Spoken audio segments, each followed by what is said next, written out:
In multifamily, I love passive house because you can make the numbers work.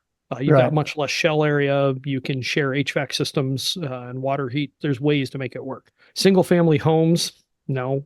For years, when I first started into this field, the total number of passive house certified homes in Ohio was one that had been paid for by the Natural History Museum.